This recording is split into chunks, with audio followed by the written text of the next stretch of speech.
शाम के 6 बज गए हैं और हिमाचल प्रदेश में आज क्या बड़ी खबर रही है उसको लेकर आपके साथ हम जुड़ चुके हैं। आज की सबसे बड़ी जो खबर है वो हिमाचल पंजाब के बीच जो तनाव की स्थिति पैदा हुई है उस पर सबसे बड़ी खबर बताएंगे आपको। सोशल मीडिया पर कुछ वीडियो वायरल होने से जो माहौल बिगड़ रहा है दो राज्यों के बीच और जो कुछ शरारती तत्व जानबूझकर वीडियो जो है वो वायरल कर रहे हैं उससे थोड़ा सा माहौल जो है वो खराब हो गया है। आपको बता दें दोस्ताना माहौल है प्रदेश पंजाब और हिमाचल प्रदेश के बीच, लेकिन अब जो विवाद टैक्सी चालकों पर जो है वो आ पहुंचा है।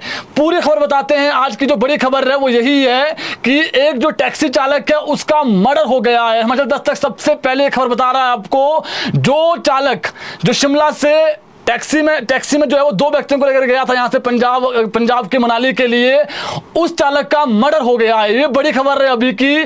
पूरा मामला बताते हैं कहां पर मर्डर हुआ है, जो हमारी बातचीत हुई है पुलिस के अधिकारी से, कैसे इसका मर्डर किया गया है, कब का ये मामला है। और अभी भी जो परिजन है हमारी उनसे बातचीत हुई है परिजनों से, वो ये कह रहे हैं कि सोशल मीडिया पर जो खबरें चल रही है ये खबरें जो है वो गलत है। उन्होंने ये कहा है कि अभी जो है वो शव नहीं मिला है व्यक्ति का। पुलिस से हमारी बातचीत हुई है। ये पूरा मामला 24 जून का है। उस दिन लुधियाना निवासी गुरमीत सिंह और जसपाल करण सिंह शिमला से एक टैक्सी ड्राइवर जिसका नाम हरिकृष्ण रनोट है, उसकी Alto car number HP 01A5150 book करके जो है मनाली ले गए और 24 जून को गए यहां से, 25 जून को मनाली से वापसी शिमला लौट रहे थे। और उस दिन 8:20 पर जो उसका बेटा है जिसकी अब हत्या हो गई है देशराज, उसने अपने पिता से मोबाइल पर जो है वो बातचीत की और पिता ने बताया कि वो बरमाणा पहुंच गए हैं और देर रात तक शिमला लौटेंगे। रात 11:15 बजे तक जब पिता घर नहीं लौटे तो पिता ने जो है जो बेटा है उसने फोन किया, स्विच ऑफ बता रहा था। उसके बाद दूसरे दिन जो हरिकृष्ण के बेटे हैं देशराज रनोट, उन्होंने शिमला के सदर थाना में जो है वो 0 FIR दर्ज कराई और इसके बाद यह FIR बिलासपुर के बरमाणा के लिए ट्रांसफर की गई, क्योंकि उनके पिता बरमाणा क्षेत्र से लापता हुए थे इसलिए ट्रांसफर की गई। और देशराज ने पुलिस को दी शिकायत में पंजाब लुधियाना के दो पर्यटक, इनका नाम है गुरमीत सिंह और जसपाल करण सिंह, इन्होंने ही मर्डर किया। बताएंगे इसके बाद आपको। इसने उस दिन जो है वो अपहरण की शिकायत जो है वो लिखा दी। जिस जगह फोन की आखिरी लोकेशन आई थी वहां पर 4 दिन से हरिकृष्ण के जो परिजन हैं और जो पुलिस है वो तलाश कर रही है, मगर अभी तक उस व्यक्ति का कोई सुराग हाथ नहीं लग पाया, डेड बॉडी नहीं मिली जो हमारी सूचना है। हालांकि जो उनकी गाड़ी है वो लुधियाना से ट्रेस कर दी गई थी और जो पुलिस के उच्च अधिकारी है उन्होंने, जो अभी हमारे पास बातचीत हुई है, दोनों आरोपी को पकड़ लिया है और उन्होंने ये भी बता दिया है कि कहां पर मर्डर किया है और इनको अभी कुछ देर बाद जो है बिलासपुर लाया जाएगा। सूत्रों से प्राप्त जानकारी के अनुसार पंजाब के दोनों थे आरोपी, इनको पकड़ लिया गया है और ये जो है वो पंजाब से सीधा यूपी भाग गए थे जब इन्होंने मर्डर कर दिया था। अब पुलिस ने दोनों को गिरफ्तार कर लिया है, डिटेन कर दिया है और इनसे पूछताछ के बाद जल्द ही लापता जो चालक हरिकृष्ण है इनका ये पता लग जाएगा। वहीं सोशल मीडिया पर जो खबरें चल रही है चालक की डेड बॉडी से रिलेटेड, ये खबरें जो है वो झूठी है, डेड बॉडी नहीं मिली है और बिलासपुर पुलिस ने इसका जो है वो खंडन भी कर दिया है, खबरों का खंडन कर दिया है। हमारी भी बातचीत हुई है। अभी तक जो लापता हरिकृष्ण है इसका सुराग हाथ नहीं लग पाया है और पुलिस के अनुसार जो हमारी अभी 5 मिनट पहले की खबर है और बिल्कुल एक्सक्लूसिव खबर हिमाचल दस्तक के पास है, जो वो व्यक्ति है उसका मर्डर कर दिया गया है, गला घोंटकर हत्या हुई है, ये खबर आपको बता रहे हैं हम। और कहां पर मर्डर हुआ है? घाघस के आसपास मर्डर किया इन दोनों ने, जो पंजाब के रहने वाले हैं। पहले इन्होंने साथ में एक जो ढाबा था वहां पर चाय पी, उसके बाद जब इन्होंने देखा कि जो ड्राइवर है जिसकी हत्या कर दी गई है उसके पास पैसे हैं, तो पैसे के लालच के चक्कर में इन्होंने हत्या की है। फिलहाल दोनों आरोपी जो है वो जो कह सकते हैं पुलिस ने गिरफ्त कर लिए, डिटेन है, इनको वापस लाया जा रहा है, लेकिन अभी तक इन्होंने ये नहीं बताया है कि इन्होंने डेड बॉडी फिर कहां रखी, कहां पर जो है वो फेंक दी। तो अभी इसका भी जो खुलासा है वो बहुत जल्दी हो जाएगा क्योंकि जो आरोपी पकड़ लिए गए हैं। लेकिन सोचने वाली बात यह है कि जो टैक्सी चालक है शिमला से टैक्सी बुक करवाते हैं, दो पंजाब के हैं, लुधियाना के, ये दोनों हमने आरोपी के नाम बता दिए आपको। यहां से इनको वो टैक्सी चालक ले जाता है मनाली तक, फिर मनाली से दूसरे दिन वापसी लाता है और बीच में मर्डर हो जाता है। ये सोचने वाली बात है। और मर्डर के बाद अब देखिए डेड बॉडी तो नहीं मिली है, बता नहीं रहे हैं, अब इनसे जो है पूछताछ करेगी पुलिस, रिमांड भी मिलेगी इनको कोर्ट से और बहुत जल्दी खुलासा हो जाएगा, डेड बॉडी का पता लग जाएगा। लेकिन अभी नहीं मिली है डेड बॉडी, जो हमारी सूचना है, जो पुलिस के अधिकारी से हमारी बातचीत हुई है 5 मिनट पहले ही। लेकिन सोचने वाली बात यह है कि देवभूमि हिमाचल प्रदेश शांत प्रदेश है और यहां पर पर्यटक आते हैं, बुक करवाते हैं गाड़ी को पहले, फिर मर्डर कर देते हैं। अपने आप में सोचने वाली बात है, बहुत चिंता वाली बात है। अब फिलहाल जो आरोपी है वो डिटेन कर दिए गए हैं, इनको देर शाम तक जो है बिलासपुर लाया जाएगा। अब बता देंगे इसके बाद जब पुलिस इनसे बुलवाना शुरू करेगी कहां पर डेड बॉडी है, लेकिन इन्होंने गला घोंटकर हत्या की है। अब बात करते हैं दूसरी खबर के लेकर के। सीएम सुक्खू ने पत्नी कमलेश के लिए आज प्रचार किया। मुख्यमंत्री सुखविंदर सिंह सुक्खू ने आज देहरा विधानसभा क्षेत्र में बार एसोसिएशन देहरा के कार्यक्रम में भाग लेकर कांग्रेस प्रत्याशी कमलेश ठाकुर के लिए जो है वो प्रचार किया। और सीएम ने कहा है कि पहले देहरा में नारा लगता था देहरा कोई नहीं तेरा, लेकिन अब देहरा अब हो चुका हमारा, ये जो है वो सीएम ने कहा है। उन्होंने कहा है कि राज्य सरकार देहरा के विकास में कोई कसर नहीं छोड़ेगी और राज्य सरकार यहां पर 650 करोड़ रुपए की लागत से अंतरराष्ट्रीय स्तर का जू बनाने जा रही है, जिसका निर्माण कार्य आरंभ हो चुका है। यह जू कांगड़ा जिला के मानचित्र पर नए पर्यटन केंद्र के रूप में उभरेगा, जिसमें पर्यटक विश्व स्तरीय सुविधाओं के साथ साथ सफारी का जो अनुभव है वो प्राप्त कर सकेंगे, ये सीएम ने कहा है। उन्होंने ये भी कहा है कि देहरा विधानसभा क्षेत्र के बनखंडी में बनने का ये उद्देश्य यही है कि जो पर्यटन व्यवसाय है उसके पंख लगे, ताकि कुछ दिनों तक जो पर्यटक है वो यहाँ पर रुकें और जो यहाँ के पर्यटन क्षेत्र है वहां का आनंद लें। सीएम सुक्खू ने कहा कि देहरा पुलिस अधीक्षक एसपी ऑफिस कार्यालय और जो एससी पीडब्ल्यूडी का जो कार्यालय है ये भी बहुत जल्दी खोला जाएगा, इसे कैबिनेट से मंजूरी दे दी गई है। राज्य सरकार कई और जो सरकारी कार्यालय है वो देहरा में खोलने पर विचार कर रही है, जिसकी जो घोषणा है चुनाव के बाद की जाएगी। आने वाले समय में देहरा के विकास का जो मॉडल है वो सभी वर्गों के साथ साथ जो है वो पूरे प्रदेश के लिए चर्चा का विषय बनेगा। उन्होंने कहा है कि वर्तमान सरकार के प्रयासों से देहरा में केंद्रीय विश्वविद्यालय का जो निर्माण कार्य है वो भी शुरू हो चुका है, जबकि पिछली सरकार में उन्होंने आरोप लगाया है कि पिछली सरकार में जो फॉरेस्ट क्लियरेंस है वो नहीं हो पा रहे थे। तो सीएम आज देहरा में थे, पत्नी के लिए जो है प्रचार किया और बड़ी बातें कही है कि कुछ चीजें बोल नहीं सकते हैं, यहाँ पर आचार संहिता लगी हुई है, लेकिन देहरा के विकास में कोई कमी नहीं छोड़ी जाएगी।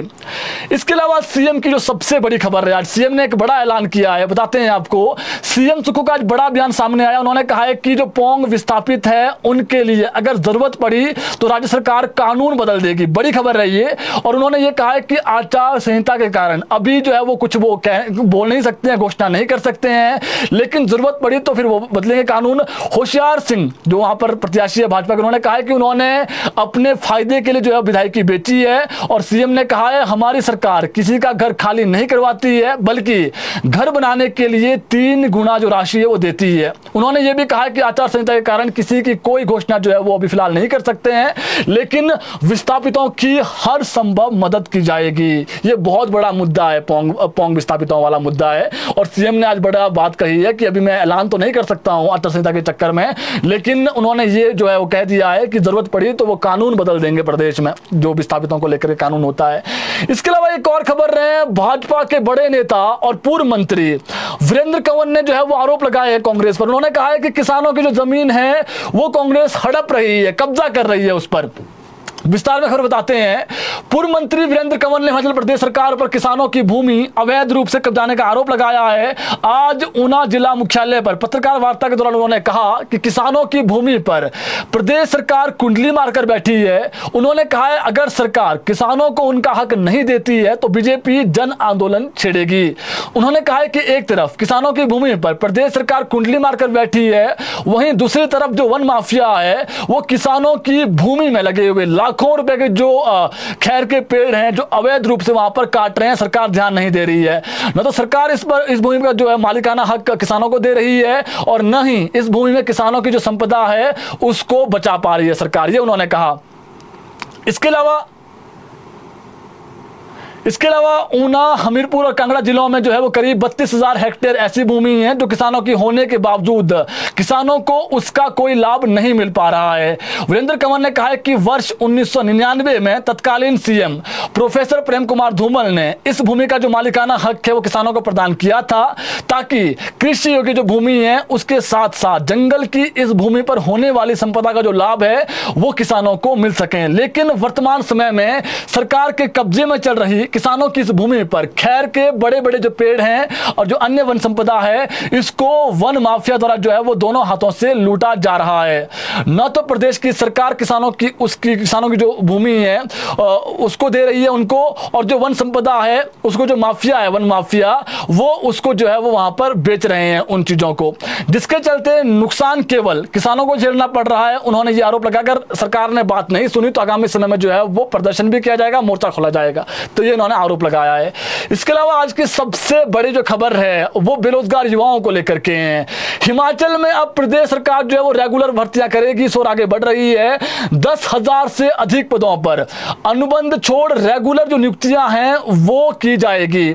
और कोर्ट के फैसले के बाद वित्त विभाग की तैयारियां जो है वो जोरों शोरों पर हैं। और अब यह भी खबर निकल कर आ रही है कि राज्य सरकार जो है वो अनुबंध कार्य जो काल है उसको खत्म कर सकती है। उसकी वजह बताते हैं क्यों खत्म कर सकती है। फिलहाल भर्तियों में जो देरी है उसकी यही वजह बताई जा रही है। अब देखिए, कोर्ट से बहुत सारे ऐसे फैसले आए हैं जिसमें यह कहा गया है कोर्ट के फैसलों में कि चाहे वो कॉन्ट्रेक्चुअल पीरियड हो, जो भी वित्तीय लाभ मिलने हैं वो पहले दिन से ही इनको मिलने चाहिए। और कोर्ट के जो फैसले आए हुए हैं उससे ये भी है कि अब चाहे कॉन्ट्रेक्चुअल पीरियड है, जब सारे लाभ उनको पहले से ही मिलने हैं तो फिर कॉन्ट्रेक्चुअल पीरियड क्यों रखा जाए।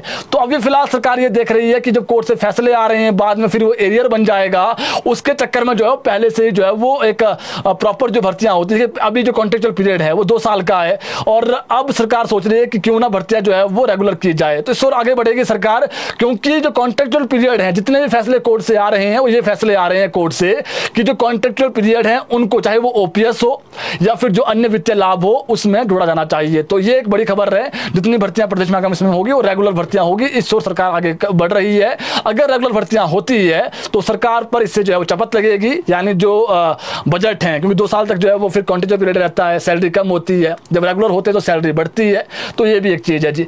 इसके अलावा एक और खबर है, टीजीटी जेबीटी को आचार संहिता के बाद जो है वो नियुक्तियां मिलेगी। अब देखिए, काफी लंबे समय से इंतजार कर रहे हैं, लगभग 2200 के करीब ये हैं, तो ये मान के चलिए कि 13 तारीख के बाद कभी भी इनके जो नियुक्तियों को लेकर जो कह सकते हैं आदेश हैं वो आएंगे। फिलहाल आचार संहिता के फेर में फंसे हैं। हिमाचल दस्तक ने इस पर पहले से आपको अपडेट दी है। और जो JOIT 817 है, इनका जो रिजल्ट है वो जुलाई के दूसरे सप्ताह आएगा। ये मान के चलिए 15 जुलाई से पहले आएगा, जो संभावनाएं अभी तक की है।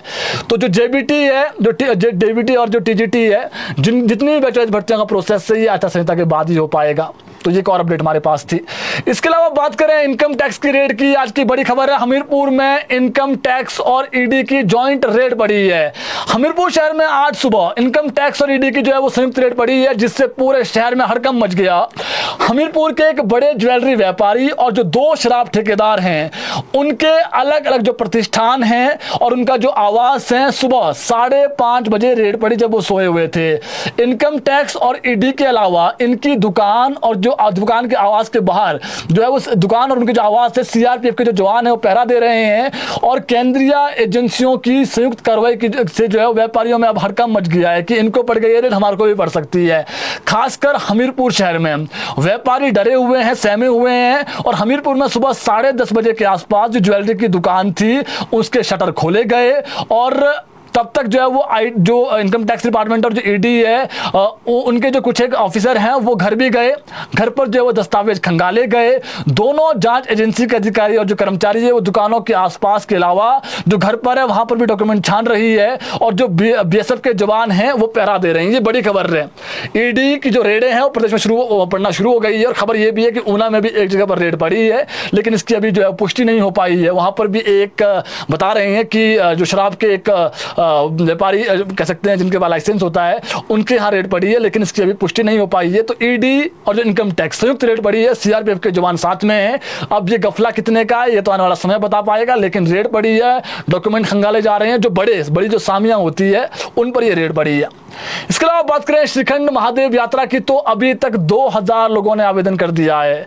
देश की कठिनतम धार्मिक यात्राओं में शामिल श्रीखंड महादेव यात्रा को लेकर के जो है वो जो यात्री है काफी उत्साहित दिख रहे हैं और यात्रा शुरू होने से 15 दिन पहले ही 2000 से अधिक जो लोग हैं उन्होंने ऑनलाइन आवेदन करना शुरू कर दिया है। श्रीखंड महादेव यात्रा ट्रस्ट की ओर से यात्रियों की जो सुरक्षा है उसको देखते हुए जो पंजीकरण है वो करवाया जा रहा है पोर्टल पर। आपको बता दें जो यात्रा है ये 14 जुलाई से शुरू होगी, 27 जुलाई तक चलेगी और इस यात्रा के लिए जो है वो आप ऑनलाइन आवेदन कर सकते हैं।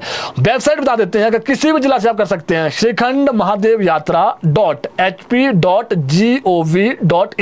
ये वेबसाइट है पोर्टल की, यहाँ पर आप आवेदन कर सकते हैं। उसके बाद आप जो है वो इस यात्रा में भाग ले सकते हैं जब ये शुरू होगी। उससे पहले अपने रिस्क पर बिल्कुल भी ना जाएं।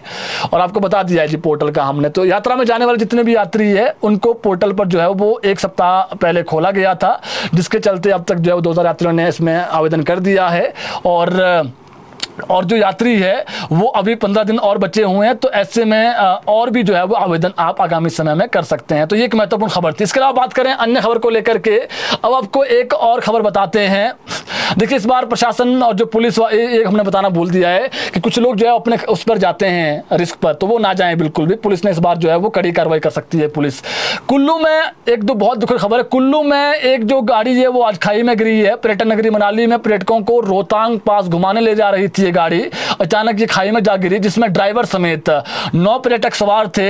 हादसे में सभी जो पर्यटक हैं वो घायल हो गए हैं और गाड़ी मनाली रोहतांग पास मार्ग पर रहाला के पास जो है वो ये दुर्घटनाग्रस्त हुई है। गाड़ी नंबर HP 02255C का जो ड्राइवर है दिलेराम अपनी गाड़ी में पंजाब से मनाली घूमने आए 9 पर्यटक को लेकर रोहतांग जा रहा था। जैसे ही गाड़ी जो है वो राहला फॉल के पास पहुंची तो ड्राइवर अपना नियंत्रण खो बैठा और गाड़ी जो है वो खाई में जा गिरी, जिस कारण गाड़ी में बैठे सभी लोग जो लोग हैं वो चोटिल हुए हैं।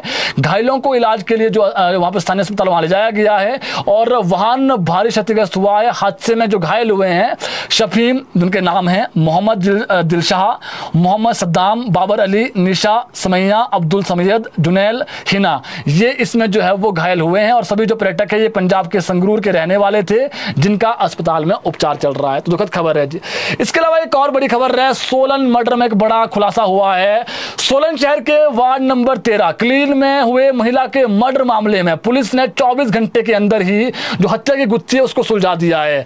महिला नहीं, सोचिए आप, महिला नहीं कॉल करके आरोपी को घर बुलाया था, जहां दोनों में किसी बात को लेकर के कहासुनी हुई और बाद में उस आरोपी ने महिला की हत्या कर दी।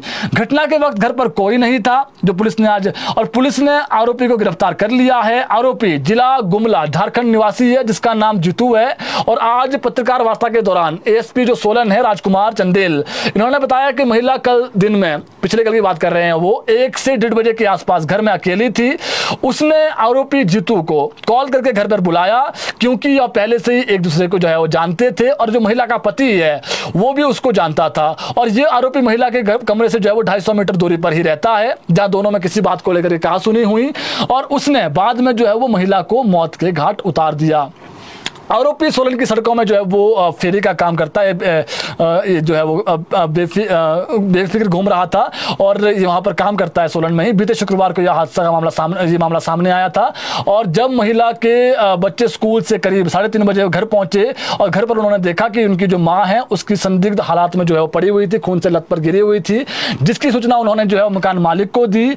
उसके बाद पुलिस को इसके बारे में बताया गया और पुलिस जो है वो, जो महिला है इसका नाम ये झारखंड की रहने वाली थी और वहीं हत्या का जो आरोपी है भी झारखंड का ही बताया जा रहा, पड़ोसी था इसका, पास में ही रहता था। और अब जो है वो इस मामले में पुलिस आगे जांच कर रही है। तो आरोपी ने जो है वो पड़ोसी की हत्या कर दी है, बड़ा मामला है और अब पुलिस ने पकड़ लिया है आरोपी और अब जो धाराएं हैं उसके तहत मामला दर्ज हो गया है और पुलिस की गिरफ्त में है।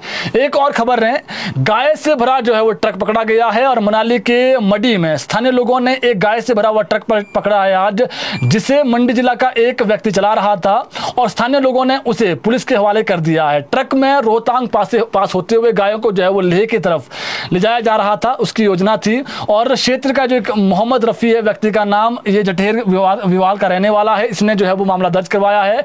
शिकायतकर्ता ने पुलिस को अपने बयान में बताया कि आजकल उनका जो अस्थायी डेरा है वो सागू नाला में है, जहां वो पशु चराने का काम करते हैं। उन्होंने बताया कि 20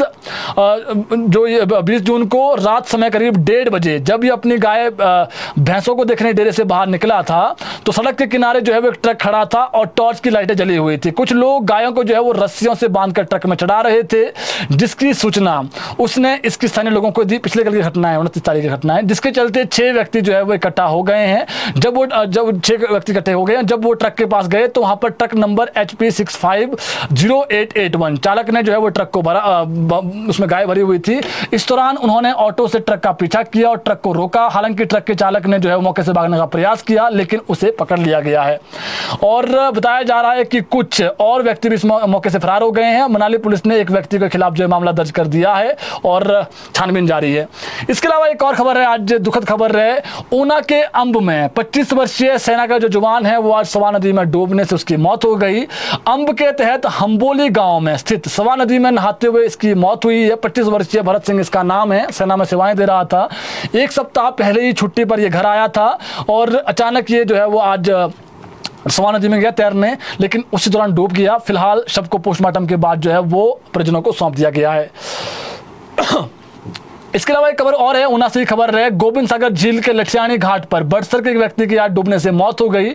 डूबने वाला जो व्यक्ति है बड़सर में ही सब्जी की दुकान चलाता था। आज झील के घाट पर मछलियों को गोली डालने आया था। इसी दौरान उसका पैर फिसल गया और पैर फिसलने से ये जो है वो उसमें डूब गया झील में और इसकी मौत हो गई है। शव को बाहर निकालकर जो परिजन उनको सौंप दिया गया है। मृतक की पहचान प्रदीप कुमार बड़सर के रूप में हुई है। इसकी जो उम्र है वो 60 वर्ष थी।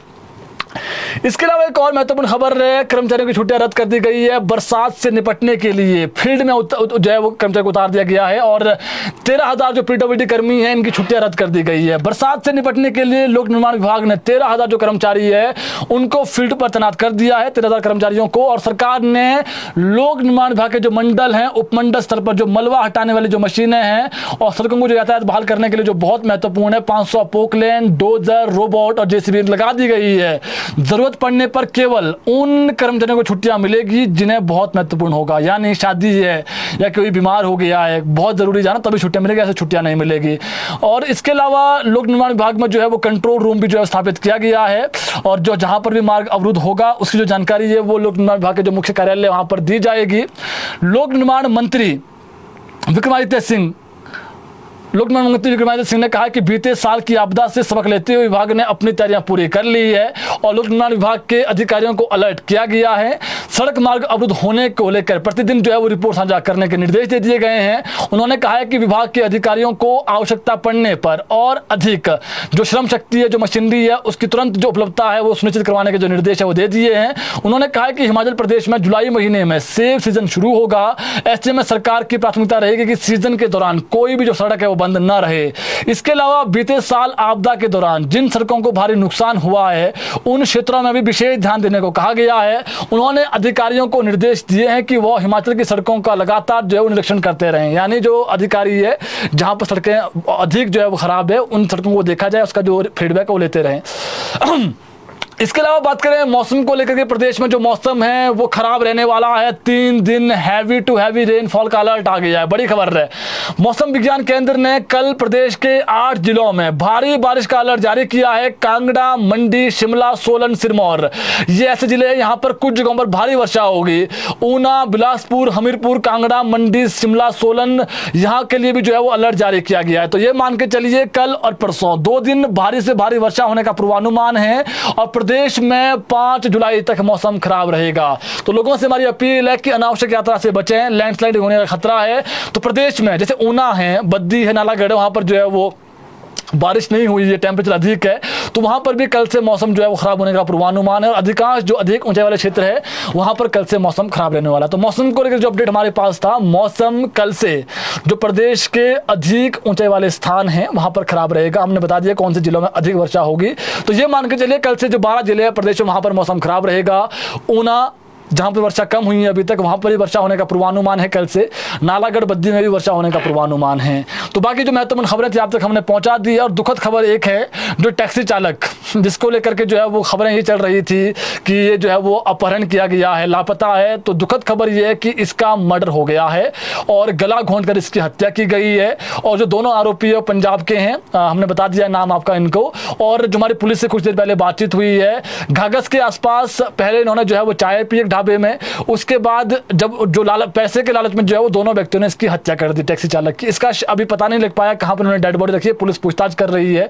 बहुत जल्दी जो डेड बॉडी है वो कहाँ पर है उसका पता भी लगा दिया जाएगा। बाकी जो टीजीटी की भर्तियां, जेबीटी की जो भर्तियां हैं, इसको लेकर के आपको आचार संहिता का खत्म होने का इंतजार करना पड़ेगा। जो 817 रिजल्ट आना है तो 15 तारीख से पहले, 15 जुलाई से पहले रिजल्ट आएगा, डेडलाइन वही है। बाकी जो एनटीटी की भर्तियां इन प्रोसेस होनी है, इसके लिए भी आपको इंतजार करना पड़ेगा 10-15 दिनों का। जो अन्य पोस्ट कोड हैं जो हमने बताए थे 20 पोस्ट कोड, उसका रिजल्ट चरणबद्ध तरीके से आएगा। आचार संहिता से पहले कोई रिजल्ट नहीं आने वाला, थोड़ा इंतजार करना पड़ेगा।